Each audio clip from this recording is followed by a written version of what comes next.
I think I'm going to move around some. Everybody at this point knows there is nothing preconceived about where I'm going to go. But let's start here. We're about, 10 days into a shutdown now?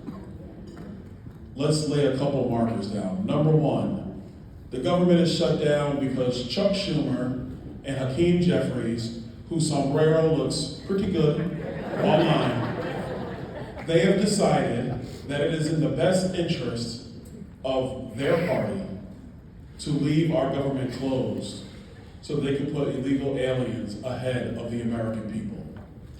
That's what's going on in Washington, D.C. I talked to the Speaker of the House the other day. He was telling the members that he was planning on not having us go back to D.C., the members of the House. And I called the Speaker and I said, Mr. Speaker, I agree with you 100%. You're doing the right thing. We should not go back to Washington because House Republicans did our job. We decided to work with our President, Donald Trump, to keep the government open so we can go through the painstaking work of finding every avenue possible to cut spending, ending Joe Biden's stupid policies, some of which are still alive in the bowels of the government, but doing all of the necessary real work to make America great again. The Senate, they got work to do. It's probably one of the reasons why Ashley is really not here in the state, because they're back in Washington. And the Senate's having to figure out, are they going to come to an agreement? Well, let's just be clear about what some of the pillars of this agreement are. It is not going to be an agreement that the federal government will be allowed to give health care to illegals in the United States of America. That is non-negotiable. Non-negotiable. You have Democrats who are telling us they want to spend another $1.5 trillion more than we already spend over the next 10 years. Folks, you know this. The federal government doesn't even get enough tax revenue to cover its expenses today. The Democrats want to spend more. And so the reality of where we are today is you're going to have to stand firm in the face of insanity and say no.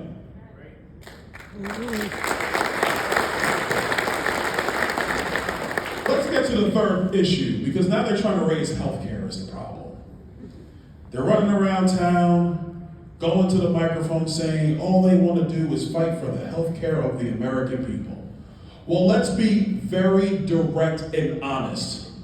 What the Democrats have always wanted is single-payer health care. It has never worked in any country on the face of the planet. Then they go and say, oh, but what about Canada? To which I say, oh yes, they have government-run health care. And then in that same country, there is a layered private health insurance system for rich people in Canada. That's where they go to get their health care.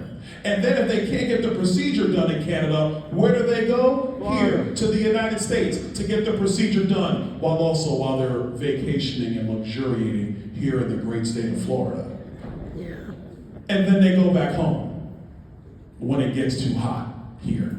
Then they go back. The Democrats want that kind of system for all Americans. So in this moment of time where they want to leverage the United States government to have universal, socialized health care, we have to stand firm again and tell them no. 15 years ago, let's go back in time. This is back during the Tea Party days. Anybody remember those days? 15 years ago, they came out with this Affordable Care Act. We called it Obamacare.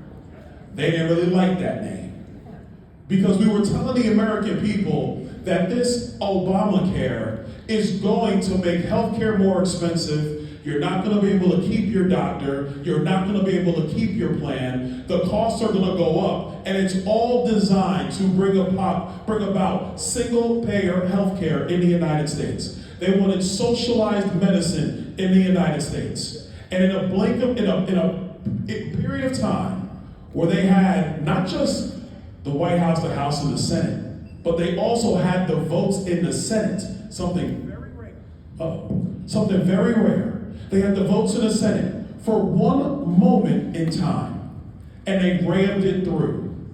And we told the American people, this healthcare policy is going to make it so much more expensive to actually get real healthcare. Fast forward 15 years later, now they're coming to us saying, oh, well, Byron, we gotta have more premium tax credits. To which I say, if you have to continuously subsidize a healthcare plan, you have a terrible healthcare plan. If you want to do the heavy lifting and reform health insurance markets for the American people, then let's do that work. Let's actually sit down and negotiate it. But we're not going to negotiate while the government is being held hostage. And we're not going to negotiate to actually unwind some of the work we've already done to make America great again, just to satisfy the political attributions and desires of Chuck Schumer or Hakeem Jeffries. We're not going to do it. You see, when you talk like this to the press or to the Democrats, at first they get a little rattled. They can't believe that you would be strong enough to, number one, tell them no. Number two, say their ideas are stupid. Number three, say, well, let's sit down and debate it. And number four, let's negotiate and see where we can get to. They can't do that. There was a former colleague of mine, you might have seen her recently, Katie Porter. Now I know I served with Katie, Brian served with Katie, we know Katie. What you saw on the news clip, that's Katie Porter. She was asking her like a simple question, and she didn't have enough strength and character to answer that question. I look at these Democrats and I say, well, you have no idea what it is to be a Republican, because all we're doing is getting follow-up question after follow-up question after follow-up question. And you have to have the courage of your conviction to be able to get in there and make your case. They cannot do that. I was in committee the other day. I know a lot of people saw this one with Rashida Tlaib. I know y'all saw that one. That lady's crazy. On that day, she was especially hysterical. It was bad. You know, hysterical is a word, you know, men know this.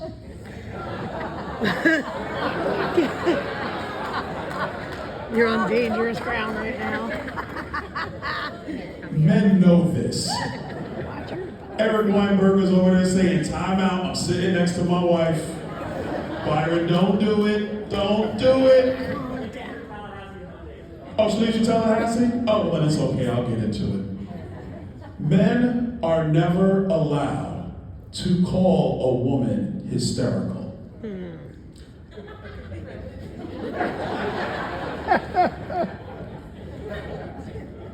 She's pointing her finger at me right now. She's like, don't do it. I mean, unless she's being hysterical. I didn't say that. Relax. Rashida Tlaib was hysterical. We're in committee. We're talking about DC crime. We're talking about the fact that, yes, Donald Trump did deploy National Guard troops into the nation's capital. Something he talked about on the campaign trail. He said he was going to do this. I was there. I've heard the speeches. He said he was going to do it, and he did it. And a funny thing happened in DC. Crime went down. You know, when you put officers, no matter the uniform, on the street, people see the authority and say, you know what?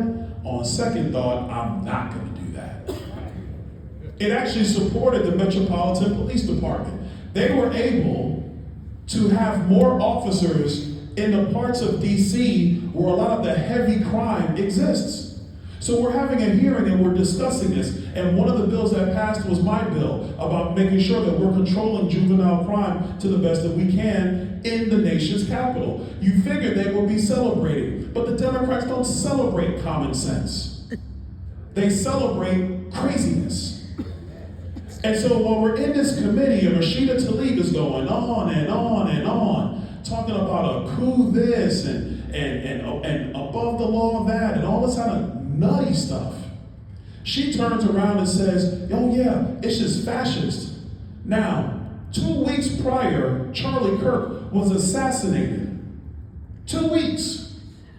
He was assassinated by an insanity member of the radical left who put on the bullet, inscribed on the bullet, catch this, fascist. And you have a member of Congress who was so hysterical that she just throws the word out there like it's easy, blaming Republicans. And I looked at her in committee, and I looked at her and I was like, you know what? I wasn't going to do this. Turn the mic on. And I look at her and I say, Rashida, do I look like a member of the Third Reich to you? And her hysteria level went from here.